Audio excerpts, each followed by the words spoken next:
معزز خواتین، السلام علیکم ورحمۃ اللہ وبرکاتہ۔ نحمده ونصلی علی رسوله الکریم، اما بعد فاعوذ باللہ من الشیطان الرجیم، بسم اللہ الرحمن الرحیم۔ رب اشرح لی صدری ویسر لی امری واحلل عقدۃ من لسانی یفقهوا قولی۔ بسم اللہ الرحمن الرحیم۔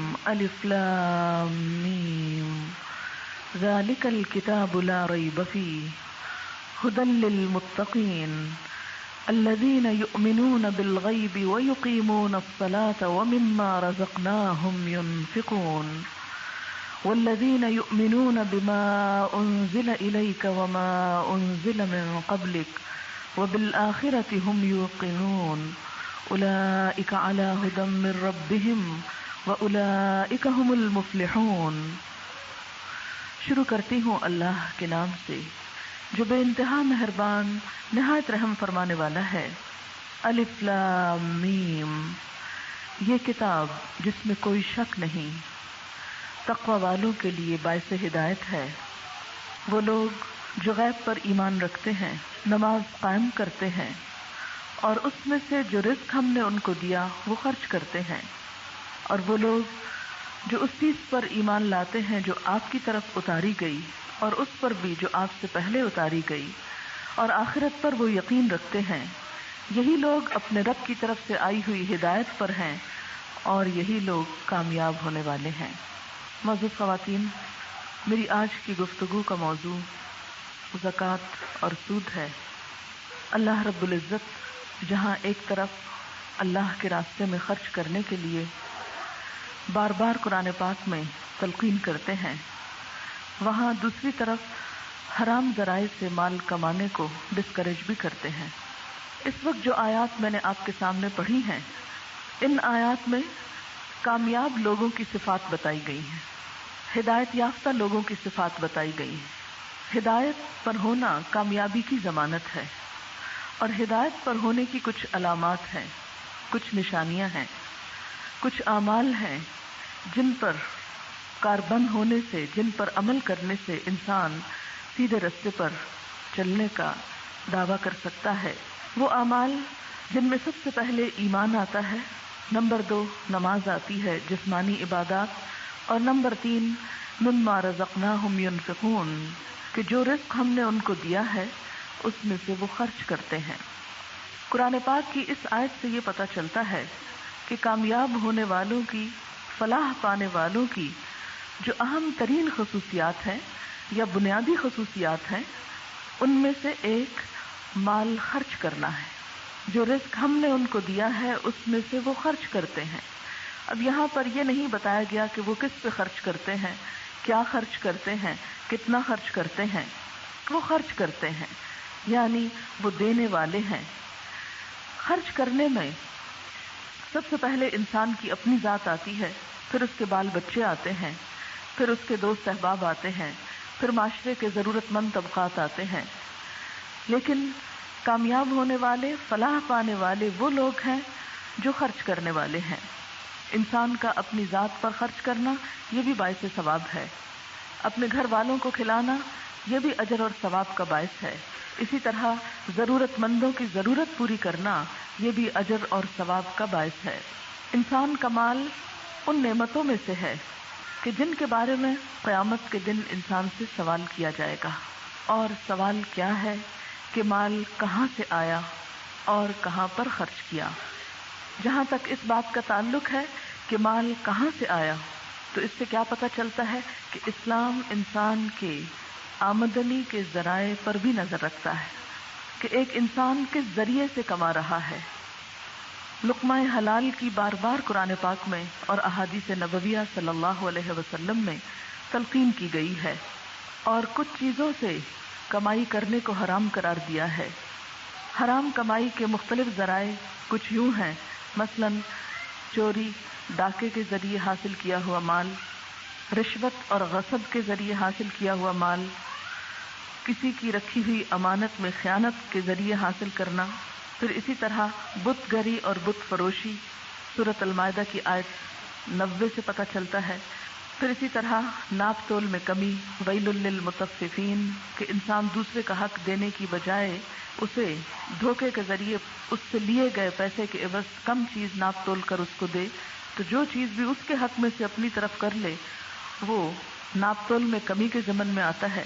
پھر اسی طرح یتیم کا مال غصب کرنا، پھر اسی طرح اتفاقی آمدنی کے ذرائع کے بائی چانس مال کا حاصل ہو جانا بغیر کسی کوشش اور محنت کے، کسی کھیل کے ذریعے، مثال کے طور پر جوا وغیرہ۔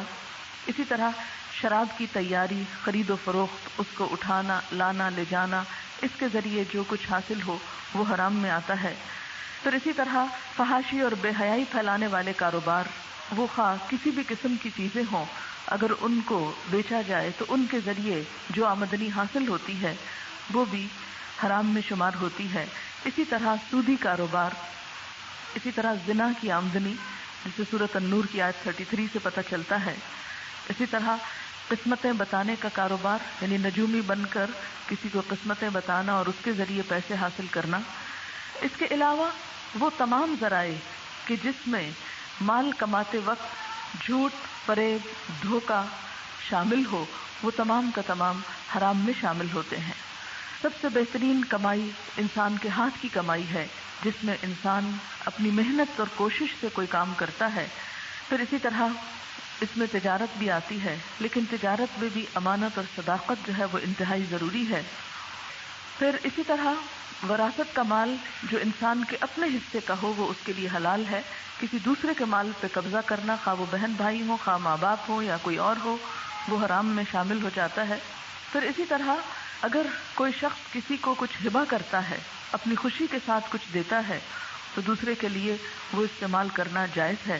اسی طرح جو صدقہ اور خیرات کے مستحق لوگ ہیں، اور اسی طرح زکوٰۃ کے مستحق جو 8 قسم کی مددات ہیں، ان میں سے اگر کوئی کسی میں شامل ہو تو اس کو جو مال ملتا ہے وہ اس کے لیے جائز اور حلال ہے۔ انسان کوئی اپنی محنت سے، ہاتھ کی کوشش سے، کسی ہنر یا کسی آرٹ کے ذریعے، جبکہ وہ آرٹ جائز حدود کے اندر ہو، اس سے اگر کوئی کمائی کرتا ہے تو وہ جائز ہے۔ اسی طرح یعنی ایک مجموعی طور پر جو ہم خاکہ کھینچ سکتے ہیں جائز آمدنی کا، وہ کیا ہے کہ انسان محنت، کوشش، وقت، خون پسینہ لگا کر جو آمدنی حاصل کرتا ہے، خواہ وہ تنخواہ ہے یا تجارت کا منافع ہے، یا پھر کوئی اپنے دل کی خوشی سے جب کسی کو کچھ دیتا ہے، خواہ وہ تحفہ تحائف ہے، ہدیہ ہے، یا پھر وہ ورثہ ہے یا ہبہ ہے، یہ تمام چیزیں جائز ہیں۔ دوسری چیز یہ کہ اسلام صرف یہ نہیں دیکھتا کہ مال آیا کہاں سے ہے، وہ یہ بھی دیکھتا ہے کہ انسان مال لگا کہاں رہا ہے۔ قرآن پاک میں یہ سوال 2 مرتبہ پوچھا گیا، یسألونک ماذا ینفقون، لوگ پوچھتے ہیں کہ کیا کچھ خرچ کریں، کہاں خرچ کریں، تو اس کے جواب میں ایک جگہ پر فرمایا گیا کہ قل العفو، جو ضرورت سے زائد ہو وہ خرچ کرو۔ دوسری جگہ پر فرمایا گیا کہ تم اپنے والدین پر اور اقرباء اور رشتہ داروں پر خرچ کرو۔ تو اس سے پتہ یہ چلتا ہے کہ انسان اپنی ذاتی ضروریات پہ تو خرچ کرے گا ہی، اسے بھوک لگی ہے تو کھانا خریدے گا ہی، اسے کپڑا پہننا ہے تو خریدے گا ہی۔ اس لیے یہ نہیں کہا کہ اپنی ذات پہ خرچ کرو یا بچوں پہ کرو، وہ تو انسان کی ضروریات میں سے ہے۔ ہاں، جس چیز کی طرف توجہ دلائی گئی وہ یہ کہ اپنے رشتہ داروں پر خرچ کرو، اور اسی طرح غریبوں اور مسکینوں پر خرچ کرو۔ غریبوں اور مسکینوں پر خرچ کرنے میں پھر 2 چیزیں آ جاتی ہیں، ایک فرض صدقات ہیں اور ایک نفلی صدقات ہیں۔ صدقہ کا لفظ صدقہ سے نکلا ہے، جس کا مطلب ہے سچ کہا، سچ بولنا۔ جب ایک انسان اسلام لاتا ہے تو اس کے بعد جب اپنے رب کی خوشی کے لیے اپنے مال میں سے کسی کو کچھ دیتا ہے تو یہ اس کے اسلام اور ایمان کے سچا ہونے کی دلیل ہے کہ واقعی اس نے جو کلمہ لا الہ الا اللہ پڑھا ہے وہ سچا ہے، کیونکہ اللہ پر ایمان لانے کے بعد اب وہ اللہ رب العزت کی خوشی میں اپنے مال کو وہ دوسروں کو دے رہا ہے۔ صدقہ جو ہے، جیسا کہ میں نے پہلے بتایا کہ یہ ایک جامع لفظ ہے۔ اس کا اطلاق کس پر ہوتا ہے؟ نمبر 1 فرض پر، جس کو ہم زکوٰۃ کہتے ہیں۔ قرآن پاک کی تقریباً 82 آیات میں، 82 آیات میں نماز کے ساتھ ساتھ زکوٰۃ کا بھی حکم ہے۔ زکوٰۃ جو ہے وہ ان لوگوں پر ہے جو صاحب نصاب ہوں، جس کی تفصیلات الگ ملتی ہیں۔ لیکن نفلی صدقہ وہ کوئی بھی شخص کر سکتا ہے، خواہ وہ صاحب نصاب ہو یا نہ ہو۔ یعنی کسی پہ زکوٰۃ فرض ہوتی ہے یا نہیں ہوتی، نفلی صدقے میں کوئی بھی شخص حصہ لے سکتا ہے. اس میں کوئی شخص انتہائی غریب سے غریب بھی ہو سکتا ہے، اس کے پاس تھوڑے سے تھوڑا بھی ہو سکتا ہے، لیکن اپنے رب کی رضا کے لیے اگر وہ کچھ بھی خرچ کرتا ہے تو اس کے لیے باعث اجر ہے. نبی صلی اللہ علیہ وسلم نے صدقے کے بارے میں بہت سی احادیث میں اس کی بہت فضیلت بتائی ہے. پھر اسی طرح عام روزمرہ زندگی میں انسان کوئی بھی چیز جو محض اللہ کی رضا کی خاطر کسی کو بھی دیتا ہے، ہاں وہ غریب مسکین ہے یا وہ کوئی صاحب حیثیت انسان ہے، وہ بھی جانے والی چیز مال ہے یا اس کے علاوہ کوئی علم ہے، ہنر ہے، حتیٰ کہ مسکراہٹ، حتیٰ کہ کسی کو راستہ دکھانا، کوئی بھی چیز جس سے انسان دوسرے کو فائدہ پہنچاتا ہے وہ اس کے حق میں صدقہ لکھا جاتا ہے. عام طور پر اردو میں ہم اس کو خیرات کا لفظ بھی استعمال کرتے ہیں. اس وقت میں چند احادیث آپ کے سامنے رکھوں گی جس میں آپ صلی اللہ علیہ وسلم نے صدقہ کرنے کے بارے میں انکریج کیا ہے، اس کی تلقین فرمائی ہے. پہلی بات تو یہ کہ صدقہ حرام مال سے قبول نہیں ہوتا، صدقہ کرنے کے لیے حلال مال ضروری ہے. حضرت اسامہ بن عمیر کہتے ہیں کہ میں نے رسول اللہ صلی اللہ علیہ وسلم کو فرماتے ہوئے سنا کہ اللہ تعالیٰ وضو کے بغیر نماز اور حرام مال سے صدقہ قبول نہیں کرتا. یعنی جس طرح وضو کے بغیر نماز نہیں ہوتی، اسی طرح جب تک مال پاک نہ ہو صدقہ قبول نہیں ہوتا. یعنی جسم پاک نہ ہو تو نماز نہیں، مال پاک نہ ہو تو صدقہ نہیں. ایک اور حدیث ہے، حضرت ابو ہریرہ رضی اللہ تعالی عنہ کہتے ہیں کہ رسول اللہ صلی اللہ علیہ وسلم نے فرمایا، جو کوئی ایک کھجور کے برابر بھی حلال کمائی سے صدقہ کرے اور اللہ تعالیٰ حلال کمائی سے ہی صدقہ قبول کرتا ہے تو اللہ تعالیٰ اسے دائیں ہاتھ میں لیتا ہے، پھر اس کے مالک کے لیے اسے پالتا رہتا ہے، بڑھاتا رہتا ہے، جس طرح تم میں سے کوئی اپنا بچھیرا پالتا ہے، یعنی چھوٹے جانور کو جو پالتا ہے، حتیٰ کہ وہ صدقہ پہاڑ کے برابر ہو جاتا ہے. یعنی صحیح مال میں سے اگر ایک انسان ایک کھجور کے برابر بھی صدقہ دیتا ہے تو اللہ تعالیٰ اس کا اجر بس ایک کھجور کے برابر نہیں دیتے، بلکہ اس کے برعکس اس کو بڑھاتے رہتے ہیں، بڑھاتے رہتے ہیں، حتیٰ کہ قیامت کے دن جب انسان اپنے رب سے ملے گا تو وہ ایک کھجور جو ہے وہ ایک پہاڑ برابر اجر اور ثواب بن چکی ہوگی. صدقہ اللہ تعالیٰ کے خصوصی فضل و کرم کا باعث بنتا ہے. حضرت ابو ہریرہ رضی اللہ تعالی عنہ نبی اکرم صلی اللہ علیہ وسلم سے روایت کرتے ہیں، آپ نے فرمایا، ایک شخص جنگل میں کھڑا تھا، اس نے بادل سے آواز سنی، کسی نے آواز دی کہ فلاں آدمی کے باغ کو پانی پلاؤ. چنانچہ بادل ایک طرف چلا اور اپنا پانی ایک سنگلاخ زمین پر انڈیل دیا. اچانک نالیوں میں سے ایک نالے نے سارا پانی جمع کر لیا. وہ آدمی پانی کے پیچھے چلا، دیکھا کہ ایک شخص اپنے باغ میں کھڑا ہے اور اپنے بیلچے سے پانی ادھر ادھر تقسیم کر رہا ہے. اس آدمی نے کہا، اللہ کے بندے تمہارا کیا نام ہے؟ اس نے کہا، میرا یہ نام ہے. اور وہ وہی نام تھا جو اس نے بادل سے سنا تھا کہ کوئی فرشتہ آواز دے رہا تھا. آپ کو معلوم ہے کہ بادلوں پر فرشتے مقرر ہیں جو ان کو جس طرف چاہتے ہیں ہانک لے جاتے ہیں.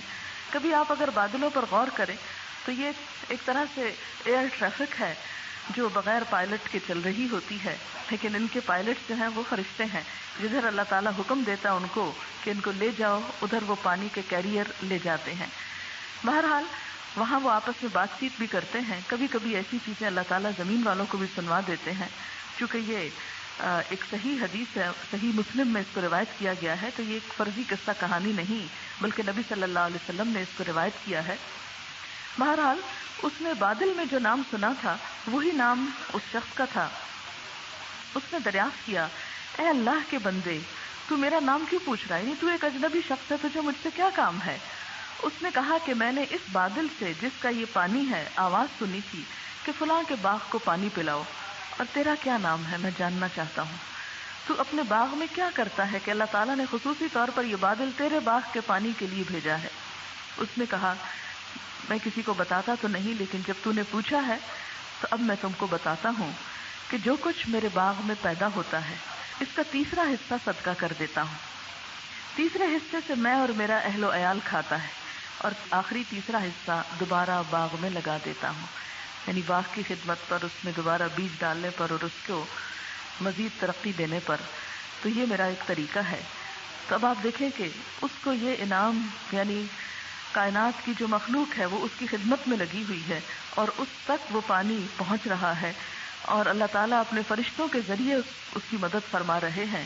اس کے پیچھے اس کی کون سی نیکی اور کون سی خوبی ہے صدقہ کرنے کی کہ وہ خود پہ بھی خرچ کر رہا ہے، بچوں کو بھی دے رہا ہے، اور جس باغ سے وہ لے رہا ہے اس پر بھی ڈال رہا ہے، اور اس کے ساتھ ساتھ ضرورت مندوں پر بھی خرچ کر رہا ہے. تو یہ انسان کے مال میں اضافے کا سبب بنتا ہے، اور صرف مال میں اضافے کا نہیں بلکہ اللہ تعالیٰ کی رحمت اور اللہ تعالیٰ کی کرم نوازی میں اضافے کا باعث بنتا ہے. حضرت ابو سعید رضی اللہ تعالی عنہ کہتے ہیں رسول اللہ صلی اللہ علیہ وسلم نے فرمایا، پوشیدہ صدقہ اللہ تعالیٰ کے غضب کو ٹھنڈا کرتا ہے، صلہ رحمی عمر میں اضافہ کرتی ہے، نیک عمل آدمی کو برائی کے گڑھے میں گرنے سے بچاتا ہے. یعنی نیک عمل جب انسان کرتا ہے تو نیکی صرف ایسا نہیں کہ صرف ثواب جمع ہو رہا ہے، بلکہ نیکیوں سے انسان مزید کسی برائی کی طرف جانے سے بچ جاتا ہے. اور اس میں بھی خاص طور پر جو صدقہ اللہ تعالیٰ کو پسند ہے وہ کیا کہ دکھا کر نہ دیا جائے، احسان جتا کر نہ دیا جائے، بلکہ چھپا کر دیا جائے. قیامت کے دن مومن اپنے صدقے کے سائے میں ہوگا. حضرت مرشد بن عبداللہ نبی اکرم صلی اللہ علیہ وسلم کے بعض صحابہ سے روایت کرتے ہیں کہ انہوں نے نبی صلی اللہ علیہ وسلم سے سنا، آپ فرماتے تھے قیامت کے روز صدقہ ایماندار کے لیے سایہ ہوگا. یعنی جس دن حشر کے میدان میں انتہائی گرمی اور دھوپ ہوگی اور پریشانی اور ایک طرح سے خوف کا عالم ہوگا، لیکن صدقہ کرنے والا انسان مطمئن ہوگا، اس کے اوپر رحمت کا سایہ ہوگا. صدقہ کرنے کے لیے ضروری نہیں کہ بہت زیادہ ہی کچھ مال ہو تو تبھی صدقہ قبول ہوتا ہے. معمولی چیز بھی اللہ تعالیٰ کے ہاں اگر اچھی نیت کے ساتھ دی جائے تو بھی قبول ہوتی ہے. حضرت عدی بن حاتم سے روایت ہے کہ نبی صلی اللہ علیہ وسلم نے فرمایا، جہنم کی آگ سے بچو، خواہ کھجور کا ایک ٹکڑا ہی کیوں نہ ہو. یعنی تھوڑا سا ہی ہے اگر انسان کے پاس تو وہ بھی کافی ہے. افضل ترین صدقہ پانی پلانا ہے. حضرت سعد بن عبادہ کہتے ہیں کہ انہوں نے کہا کہ اے اللہ کے رسول صلی اللہ علیہ وسلم، سعد کی ماں فوت ہو گئی ہے، کون سا صدقہ اس کے لیے زیادہ اچھا ہے؟ آپ نے فرمایا پانی پلانا. انہوں نے ایک کنواں کھودا اور کہا کہ یہ سعد کی ماں کے ثواب کے لیے ہے. یعنی ایسا صدقہ انسان کی صرف زندگی میں ہی نہیں، مرنے والے کے لیے بھی اگر کیا جائے تو اس کو بھی فائدہ پہنچتا ہے. اسی طرح صدقہ دینے سے مال کبھی کم نہیں ہوتا. حضرت ابو ہریرہ رضی اللہ تعالی عنہ کہتے ہیں کہ نبی صلی اللہ علیہ وسلم نے فرمایا، صدقہ دینے سے مال کم نہیں ہوتا، معاف کرنے سے اللہ عزت بڑھاتا ہے اور عاجزی اختیار کرنے سے اللہ تعالیٰ بلند مرتبہ عطا کرتا ہے. تکبر کرنے والوں کو تو اللہ ذلیل کرتا ہے، لیکن جو عاجزی کریں اللہ تعالیٰ ان کو اوپر اٹھاتا ہے. اور معاف کرنے سے عزت میں کمی نہیں ہوتی بلکہ عزت اور بڑھتی ہے. پھر اسی طرح بہترین صدقہ وہ ہے جو انسان صحت کی حالت میں کرے. اسی طرح اگر انسان کے کھیت میں سے پرندے اور جانور وغیرہ بھی کچھ کھا جائیں تو وہ بھی اس کے لیے صدقہ ہوتا ہے. عورت اپنے گھر کے خرچے میں سے صدقہ کر سکتی ہے. مثلاً اگر ایک عورت خود نہیں کماتی، شوہر گھر پہ خرچ کرنے کے لیے اس کو جو کچھ دیتا ہے اس میں وہ اگر بال بچوں پہ، گھر کی ضروریات پہ خرچ کرتی ہے اور بیچ میں سے کچھ صدقہ خیرات اپنی طرف سے کر دیتی ہے تو اس سے اس کو بھی اجر و ثواب ملتا ہے. اس کے بارے میں حدیث ہے. حضرت عائشہ کہتی ہیں کہ رسول اللہ صلی اللہ علیہ وسلم نے فرمایا، جب عورت گھر کے کھانے سے صدقہ دے بشرطے کہ بگاڑ کی نیت نہ ہو تو اسے اس کا اجر ملے گا اور اس کے خاوند کو کمائی کرنے کا اجر ملے گا، اور خزانچی کو بھی اتنا ہی، اور کسی کا ثواب دوسرے کے ثواب کو کم نہیں کرتا. اسی طرح یہ ہے کہ میت کی طرف سے بھی صدقہ کیا جا سکتا ہے، لیکن ایک بات یاد رکھیے کہ نفل صدقہ اسی وقت قبول ہوتا ہے جب انسان اپنا فرض ادا کر چکے. جیسے نفل نماز اسی وقت قبول ہوتی ہے جب فرض پڑھیں. مثلاً آپ ظہر کے لیے فرض تو نہ پڑھیں، سنت اور نفل پڑھ کے اٹھ جائیں تو ان کا فائدہ نہیں جب تک آپ فرض ادا نہ کریں. اسی طرح جب تک آپ زکوٰۃ نہ دیں تو محض صدقہ فائدہ نہیں دیتا، اس لیے کہ زکوٰۃ فرض ہے اور زکوٰۃ کے لیے پھر کچھ شرائط ہیں، اور وہ شرائط کیا ہے کہ اس مال پر سال گزر جائے، اور ہجری سال یعنی شمسی کیلنڈر عام طور پر جو استعمال ہوتا ہے اس کے مطابق نہیں. مثلاً اگر محرم میں آپ نے زیور خریدا ہے تو محرم تک جو آپ کے پاس رہا تو اس پر آپ کو زکوٰۃ ادا کرنا ہوگی. پھر اسی طرح یہ ہے کہ عام طور پر لوگ سال بھر کچھ نہ کچھ دیتے رہتے ہیں بغیر کسی حساب کیے، اور یہ سمجھتے ہیں کہ اس سے زکوٰۃ ادا ہو گئی. تو اس طرح زکوٰۃ ادا نہیں ہوتی جب تک کہ آپ اس کا پورا حساب کر کے اس کے مطابق نہ نکالیں. ہاں، اس کے بعد جو کچھ آپ دیں وہ آپ کے لیے اجر و ثواب کا باعث ہوگا، لیکن اگر انسان اس پر توجہ نہیں دیتا جو اس کے ذمے ایک فرض عائد ہوتا ہے تو اس وقت تک اس کی کوئی حیثیت نہیں بنتی. اس میں ہم دیکھتے ہیں کہ زکوٰۃ کے بارے میں اللہ رب العزت قرآن پاک میں فرماتے ہیں کہ الذین یقیمون الصلاۃ ومما رزقناہم ینفقون اولئک ھم المؤمنون حقا. جو لوگ نماز قائم کرتے ہیں اور جو ہم نے انہیں دیا ہے اس میں سے خرچ کرتے ہیں وہی سچے مومن ہیں. اور وہ کون ہیں؟ ان الذین آمنوا وعملوا الصالحات واقاموا الصلاۃ وآتوا الزکاۃ لہم اجرہم عند ربہم ولا خوف علیہم ولا ہم یحزنون. کہ جو لوگ ایمان لائیں اور نیک اعمال کریں، نماز قائم کریں، زکوٰۃ ادا کریں، ان کا اجر بے شک ان کے رب کے پاس ہے. یعنی اجر حاصل کرنے کے لیے پہلے اپنے فرائض کو ادا کرنا ضروری ہے. ان کے لیے کسی خوف اور رنج کا موقع نہیں ہے. تو اس سے پتہ چلتا ہے کہ زکوٰۃ کی ادائیگی نمبر 1 گناہوں کا کفارہ بنتی ہے، نمبر 2 درجات کی بلندی کا سبب بنتی ہے. اگرچہ ہمارے اوپر فرض ہے لیکن فرض ادا کرنے سے بھی انسان کے درجات بلند ہوتے ہیں. پھر اسی طرح ہم دیکھتے ہیں کہ قرآن پاک میں اللہ تعالیٰ فرماتے ہیں وَمَا آتَيْتُم مِّن زَكَاةٍ تُرِيدُونَ وَجْهَ اللَّهِ فَأُولَئِكَ هُمُ الْمُضْعِفُونَ. اور جو زکوٰۃ تم اللہ کی خوشنودی حاصل کرنے کے لیے دیتے ہو اس سے دینے والے ہی اپنے مال میں اضافہ کرتے ہیں. یعنی گویا زکوٰۃ کا ادا کرنا مال میں اضافے کا سبب بنتا ہے. زکوٰۃ کا لفظی معنی پاکیزگی ہے. اسی طرح زکوٰۃ کا معنی میں نشو و نما بھی آتی ہے، یعنی کسی چیز کا بڑھنا. ایک انسان جب اپنے مال کی زکوٰۃ دیتا ہے تو نمبر 1 اس کے کمائی کے اندر جو کمی بیشی رہ جاتی ہے، کیونکہ جب انسان کچھ کماتا ہے، مثلا کچھ محنت کر رہا ہے، تو ہو سکتا ہے کہ محنت میں کچھ کمی رہ گئی ہو، وقت میں کچھ کمی کر دی گئی ہو. مثلا اگر کسی نے 2 گھنٹے کے لیے کسی کو کام پہ رکھا اور اس نے 1.5 گھنٹہ اچھی طرح کام کیا اور آدھا گھنٹہ بس ادھر ادھر ٹال مٹول کر دی، اجرت وہ 2 گھنٹے کی لے رہا ہے لیکن کام اس نے 1.5 گھنٹہ کیا ہے. تو یہ بھی غلط باتوں میں سے ہے. لیکن اگر غفلت سے، کوتاہی سے یا بعض اوقات کسی مجبوری کی وجہ سے کوئی کمی بیشی ہو جاتی ہے تو وہ جو مال انسان کے پاس آتا ہے اس میں سے جب انسان نکال دیتا ہے تو گویا وہ ان کوتاہیوں کا بھی کفارہ بن جاتا ہے. اسی طرح قرآن پاک میں آتا ہے کہ والذین یکنزون الذھب والفضة ولا ينفقونها في سبيل الله فبشرهم بعذاب أليم يوم يحمى عليها في نار جهنم فتكوى بها جباههم وجنوبهم وظهورهم هذا ما كنزتم لأنفسكم فذوقوا ما كنتم تكنزون. دردناک عذاب کی خوشخبری سنا دو ان لوگوں کو جو سونا اور چاندی جمع کر کے رکھتے ہیں لیکن اللہ کی راہ میں خرچ نہیں کرتے.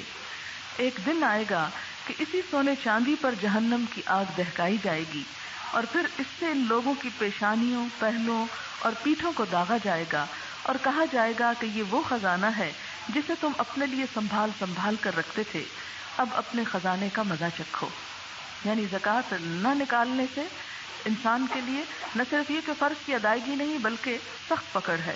وہ مال جس میں سے زکوٰۃ ادا نہ کی جائے وہ کنز کہلاتا ہے.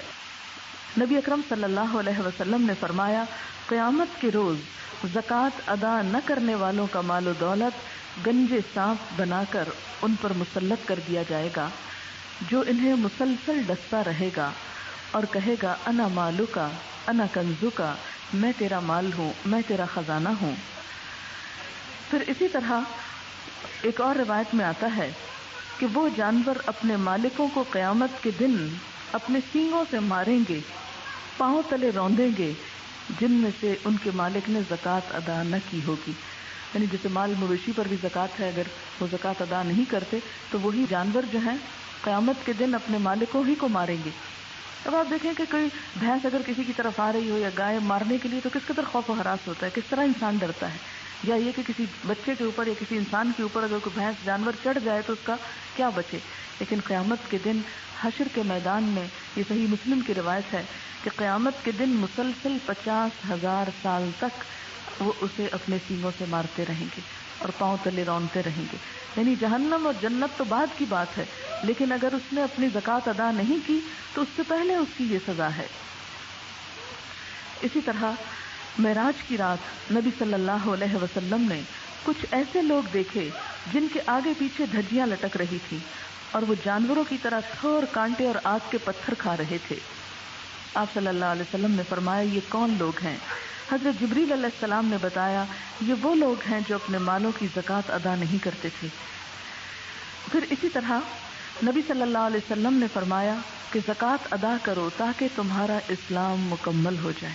یعنی دین مکمل ہی نہیں ہوتا جب تک انسان اپنے مال سے زکوٰۃ نہیں دیتا.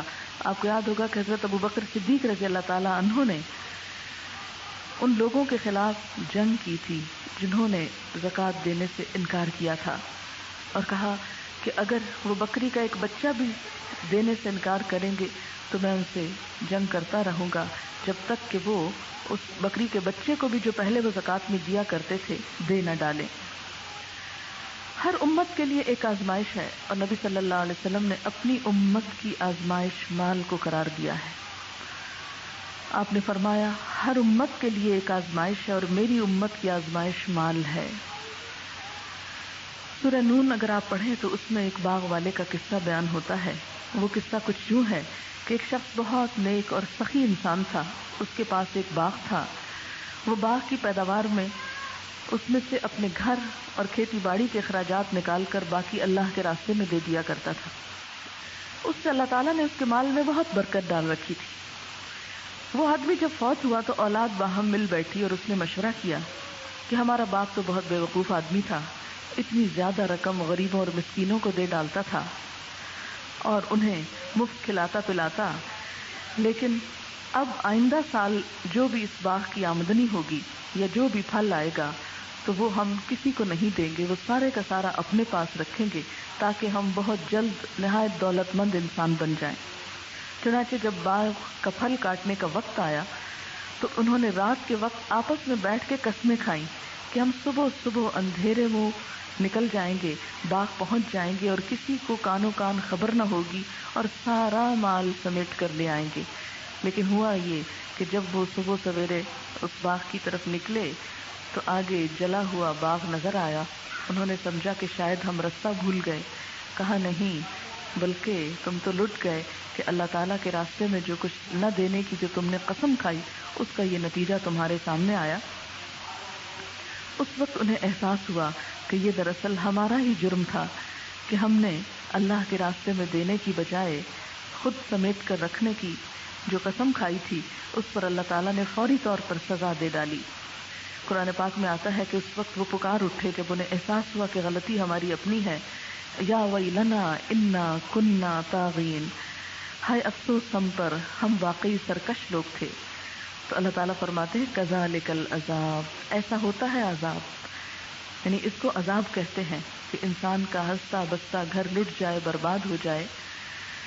اور پھر فرمایا ولا عذاب الآخرت اکبر، یہ تو دنیا کا چھوٹا سا عذاب ہے، آخرت کا عذاب تو اس سے بھی بڑا ہے. لو کانوا یعلمون، کاش وہ جانتے ہوتے، کاش لوگ جانتے ہوتے کہ اللہ کا حق، اللہ کے بندوں کا حق نہ دینے پر دنیا اور آخرت میں کیسی بربادی آتی ہے. جیسا کہ زکوٰۃ کا میں نے دوسرا معنی یہ بتایا تھا کہ زکوٰۃ کا معنی ایک تو ہے پاکیزگی، یعنی انسان کے اندر زکوٰۃ ادا کرنے سے ایک پاکیزگی کی کیفیت پیدا ہوتی ہے. دوسرے، زکوٰۃ سارے مال کو پاک کرنے کا ذریعہ بنتی ہے. اگر آپ دیکھیں کہ جتنی بھی کائنات میں چیزیں ہیں وہ سب دینے والی ہیں. مثلا سمندر کا پانی کتنا زیادہ ہے، لیکن ہر روز جب سورج چمکتا ہے تو وہ پانی اتنا نہیں رہتا، اس کی وجہ سے پانی بھاپ بن کے اڑ جاتا ہے. اگر یہ پانی بھاپ نہ بنے تو آپ دیکھیے کہ سارے کا سارا پانی اگر سمندر کے اندر ہی رہے تو پھر سمندروں کا حال کیا ہو جائے. کیا ان کے اندر طغیانی اور سرکشی نہ آ جائے؟ کیا وہ ساحلی علاقوں کو نگل نہ جائیں؟ تو یہ اللہ تعالیٰ نے ایک فطرت کا قانون بنایا کہ جب ذرا بھی لیول سے پانی آگے آنے لگے تو بھاپ بن کے اڑ جائے. اسی لیے آپ دیکھتے ہیں کہ ان کا پانی جو ہے وہ ایک حد سے آگے نہیں بڑھتا، اسی کے اندر ہی رہتا ہے، وہیں آ کے لہریں ختم ہو جاتی ہیں اور واپس پلٹ جاتی. اسی لیے کنارے کنارے پر بھی بسا اوقات عمارتیں بنی ہوتی، سال ہر سال بنی رہتی ہیں، لیکن ان کو نقصان نہیں ہوتا. کبھی ہم نے سوچا کہ ایسا کیوں ہے؟ اس لیے کہ اللہ تعالیٰ کی فطرت کا ایک قانون ہے جس کے تحت انسانوں کو بھی زندگی مل رہی ہے، اور ہر کچھ عرصے کے بعد پانی جو ہے وہ نکل کے اوپر جاتا ہے. وہ ایک پورا سائیکل چلتا ہے نا، اوپر جاتا ہے، پھر بادل بنتے ہوئے بارش برستی ہے، زمین سیراب ہوتی ہے، خوشگوار موسم بنتا ہے، پھر اس کے بعد جو باقی بچتا ہے پلٹتے پلٹتے پھر سمندر میں پلٹ آتا ہے، پھر وہاں سے جاتا ہے، پھر اسی طرح یہ سائیکل چلتا ہے. اسی طرح آپ دیکھیں کہ زمین کے اندر جب پانی پڑتا ہے تو کیا ہوتا ہے، پانی وہ اپنے اندر جذب کر لیتی، پھر اس کے جواب میں کیا دیتی ہے، سبزہ دیتی ہے. پھر آپ دیکھیں کہ جو پھل آپ لگاتے ہیں، بیج ڈالتے ہیں، تو اس کے بعد اس سے آپ کو فصل نکلتی ہے. یعنی لینے کے بعد کیا ہوتا ہے، دیتا ہے. سمندر بھی پانی لینے کے بعد دیتا ہے، وہ بھی لینے کے بعد دیتا ہے. اسی طرح گائے بھینس کو آپ چارہ کھلاتے ہیں تو جواب میں آپ کو دودھ دیتی ہے. تو کسی بھی جگہ پر آپ دیکھیں تو فطرت کا یہ نظام جو ہماری دنیا میں چل رہا ہے یہ دینے کے اصول پر ہے، صرف لینے کے نہیں.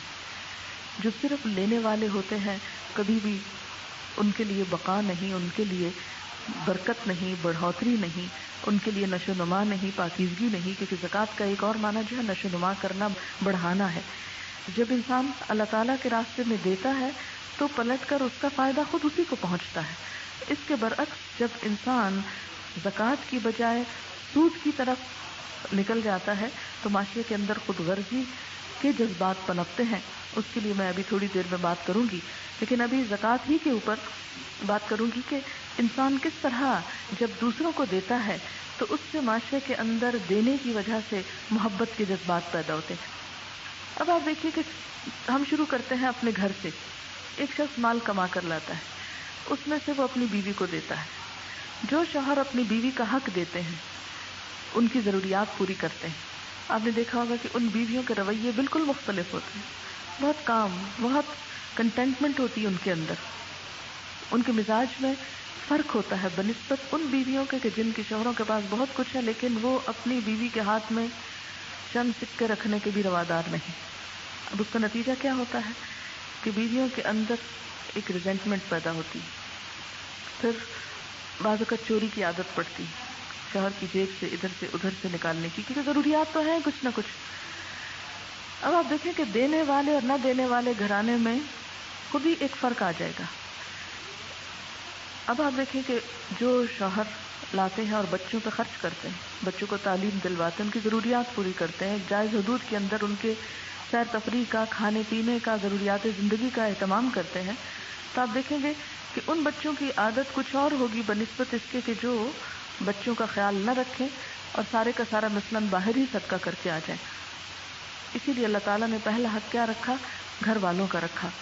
پھر اسی طرح آپ دیکھیں کہ جو بچے ماں باپ کو دیتے ہیں بڑے ہو کر، جب خود کمائی کرنے لگتے ہیں، اپنے پیرنٹس پہ خرچ کرتے ہیں، ان کے گھروں میں برکت کچھ اور ہوتی. جن گھرانوں کے اندر بیویاں شوہر کا سارا مال خود سمیٹنے کی کوشش کرتی ہیں، وہاں کبھی بھی خوشی اور خوشحالی نہیں آ سکتی. وہاں آپ دیکھیں گے تو طرح طرح کے تعلقات کی خرابی ہوگی. اب دیکھیں کہ ایک ماں جس نے بچے کو پڑھایا، لکھایا، سکھایا، اس کے لیے دن رات دعائیں مانگی، اسے کمانے کے قابل کیا، جب وہ کمانے لگا تو ایک اور عورت آ کر بیوی بن کر سارا مال خود سمیٹ بیٹھتی اور ماں کی بیماری پہ بھی خرچ نہیں کرنے دیتی، ضروریات پہ بھی خرچ نہیں کرنے دیتی، اور شوہر کو بالکل بدظن کر دیتی ہے ماں سے. ایسی عورت پر، ایسے گھر پر کہاں سے رحمت آ سکتی ہے، کہاں سے خوشحالی آ سکتی ہے، کہاں سے اللہ تعالیٰ کی طرف سے نعمتیں آ سکتی ہیں؟ وہاں سب کچھ ہوتے ہوئے بھی خوشی نام کی چیز نہیں ہوا کرتی. اس لیے یہ اللہ تعالیٰ کی فطرت کا ایک اصول ہے نا کہ دینے سے ملتا ہے. دینے والے ہی دراصل لینے والے ہوتے ہیں. پھر آپ دیکھیں کہ اس کے بعد رشتہ دار آتے ہیں. رشتہ داروں میں کچھ تو اپنی طرح کے ہوتے ہیں، کچھ اپنے سے بڑے ہوتے ہیں حیثیت میں، کچھ اپنے سے چھوٹے ہوتے ہیں. ہر خاندان میں یہی حال ہے. جو اپنے جیسے ہیں یا اپنے سے بڑے ہیں تو شادی غمی کے موقع پر جب انسان تحفے تحائف کی شکل میں ان کو دیتا ہے تو اس سے محبت بڑھتی. حدیث پاک میں آتا ہے تہادو تحابو، ایک دوسرے کو ہدیے دو، ایک دوسرے سے محبت بڑھے گی. آج ہمارے خاندانوں میں محبت کیوں نہیں، خوشی کیوں نہیں؟ اس لیے کہ جن کے پاس زیادہ ہے وہ اس کو پلٹ پلٹ کر اپنے ہی اوپر خرچ کرنے کی کوشش کرتے ہیں، دوسروں کی طرف نہیں لے جاتے، یا وہاں دیتے ہیں جہاں اس سے بھی زیادہ ملنے کی توقع ہو۔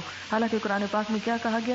لا تمنن تستکثر، احسان اس لیے نہ کرو کہ اور زیادہ حاصل کر سکو، کسی کو اس لیے نہ دو کہ اس سے اور وصول کر سکو۔ یعنی صرف وہاں نہیں دینا چاہیے جہاں انسان کو یہ ہو کہ یہاں تھوڑا دے کے زیادہ ملے گا، چلو وہاں دو، نہیں، وہاں بھی دو جہاں کچھ نہ ملنے کی توقع ہو۔ اب آپ دیکھیں کہ اپنے ساتھ والوں کو یا اپنے سے بڑی حیثیت والوں کو بھی کبھی کبھار انسانی تعلقات کے ضمن میں لین دین کرنے میں حرج نہیں، اگر نیت اللہ کی رضا ہو، نہ کہ ان سے کچھ وصول کرنے کی۔ دوسرے رشتہ دار آ جاتے ہیں جو اپنے سے کمتر حیثیت کے ہیں، ضرورت مند ہیں، تو اس میں بھی آپ دیکھیے کہ پھر تحفے تحائف کی حد تک بھی، اور اس کے علاوہ جو حقیقی ضرورت مند ہے ان کو زکوٰۃ دینا افضل ہے بنسبت باہر والوں کی۔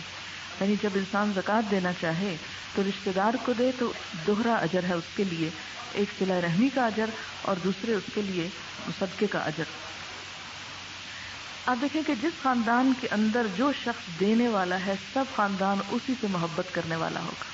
بعض اوقات لوگ جیلس ہوتے ہیں کیا وجہ ہے، اس فلاں سے سب محبت کرتے ہیں، لیکن وہ راز نہیں جانتے کہ اس سے محبت کیوں کرتے ہیں۔ کیونکہ جو انسان یعنی لینے کی بجائے دینے پہ نظر رکھتا ہے وہ ہمیشہ محبتیں سمیٹتا ہے، اور جو انسان بخل اور خود غرضی کر کے سب کچھ اپنے لیے سمیٹنا چاہتا ہے وہ دنیا اور آخرت میں نقصان اٹھاتا ہے۔ اب آپ دیکھیں کہ جب تک انسان کے اندر سے وہ حرص ختم نہیں ہوتی مال کی، اس وقت تک وہ دینے والوں میں شامل نہیں ہو سکتا۔ پھر آپ دیکھیں کہ معاشرے کے اندر جو محتاج اور غریب طبقات ہیں ان پہ خرچ کرنا، جب انسان ان پہ خرچ کرتا ہے، ان کی گزر بسر کا ذریعہ بنتا ہے، ان کو کام کاروبار لگا کر دیتا ہے، تو معاشرے کے اندر ایک خوشحالی کی فضا آتی، جس کے نتیجے میں مجموعی طور پر نفرتیں اور عداوتیں کم ہوتی ہیں۔ جس معاشرے کے اندر بھوک ہوتی ہے، جہالت ہوتی، افلاس ہوتی، وہاں قتل و غارت ہوتی۔ جہاں امیر امیر تر ہو جاتا ہے، غریب غریب تر ہو جاتا ہے، تو انسانوں کے درمیان باہم شدید قسم کی نفرت اور عداوت جنم لیتی ہے، جس سے انسانی معاشرہ بے سکون ہو کر رہ جاتا ہے۔ آپ دیکھیں کہ زکوٰۃ ایک صفائی کا ذریعہ ہے۔ بالکل اس کو آپ ایک مثال سے بھی سمجھ سکتے ہیں کہ جب ہم مثال کے طور پر ایک غذا کھاتے ہیں تو اس کا جو اہم غذائیت کا حصہ ہوتا ہے وہ ہماری جسم کی طاقت کا سبب بن جاتا ہے، لیکن اس میں سے جو ویسٹ ہوتا ہے اسے جسم سے باہر آنا ہی چاہیے۔ اگر ویسٹ جسم سے باہر نہ آئے تو انسان کا کیا حال ہوتا ہے، یعنی کتنی بیماریاں اس سے جنم لیتی۔ بالکل اسی طرح مال کو اگر پاک نہ کیا جائے، اس میں سے کچھ نکالا نہ جائے، تو مالدار لوگوں کے اندر بھی سرکشی آتی ہے، اور پھر اس سرکشی کے نتیجے میں انسان تکلیف خود بھی اٹھاتا ہے اور دوسروں کے لیے بھی مصیبت کا باعث بنتا ہے، اور دوسرے لوگ بھی اس کے لیے مصیبت کا سبب بنتے ہیں۔